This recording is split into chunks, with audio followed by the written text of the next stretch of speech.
The international community, quite honest, is reeling in the aftermath of the passing of Bell Hooks, renowned feminist, scholar, author, and prolific thinker. She passed away. We got the news yesterday that she passed away at the age of 69, which is very young. According to reports, she died of kidney failure, which in America really is a testament to how broken this country is, that someone, anyone for that matter, but someone so precious to the movement, she put bell hooks, better yet, then instead of me trying to describe it, I want us to listen to a clip as she puts her thoughts in a very succinct fashion. Some people are more feminist than others. The fact is... this is why we love bell hooks. This is something that's been on my mind lately, and it's been disturbing me, is that if feminism is all things to all people, then what is it? I mean, how do we locate it as a radical political movement in our lives if everybody just makes of it, which doesn't mean that we should demonize, but we do have to be clear about what are the boundaries. That what is the line that you cross, that you can in fact say I'm a feminist. Like for me, my students will say, well, I'm an anti-abortion, but I'm a feminist. And I'll say, but that is impossible, because you can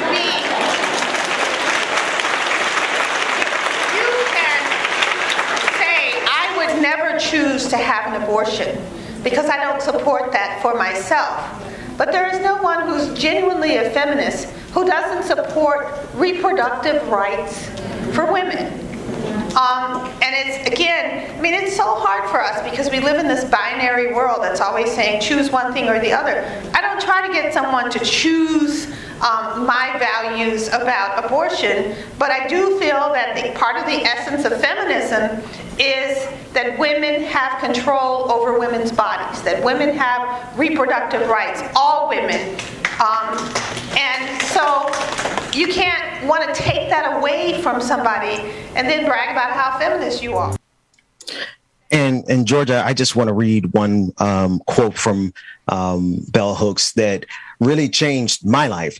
She said, "Sometimes people try to destroy you precisely because they recognize your power, not because they don't see it, but because they do see it and they don't want it to exist."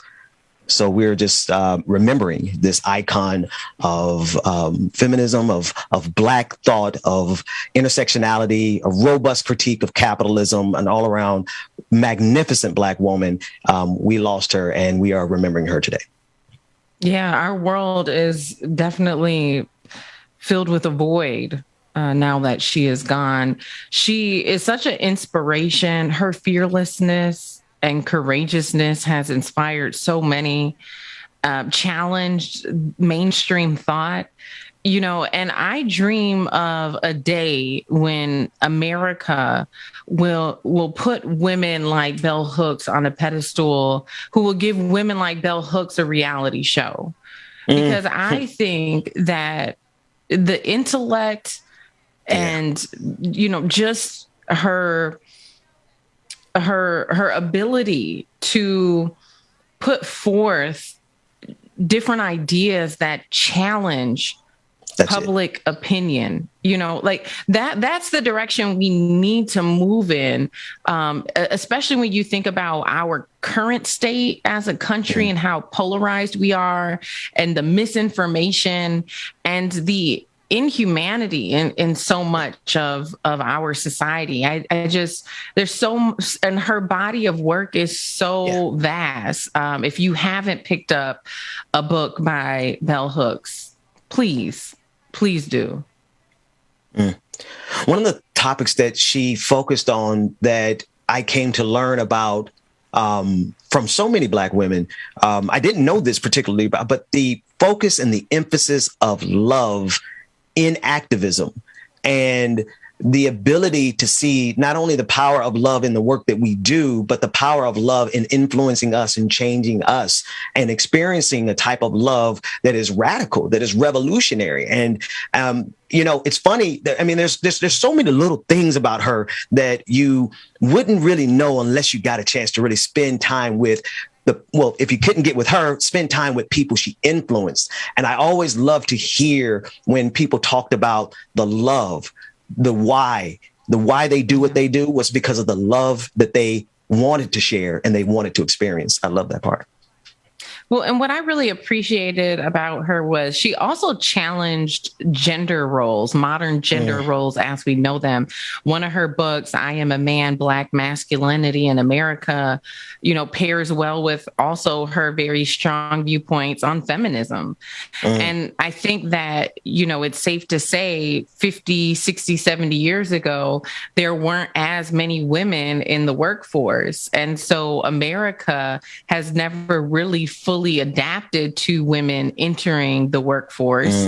And we still largely perpetuate these traditional gender roles that even, and you see it in media, you see it in movies that women, have a certain place and so do men, right? But we've evolved so much, but we have not really transformed through those gender identities. And a lot of her literature challenged our ideas about those roles and leading with love at the end of the day. It's not about you're a man, I'm a woman, you're supposed to do this, I'm supposed to do that. But through love, all things are possible.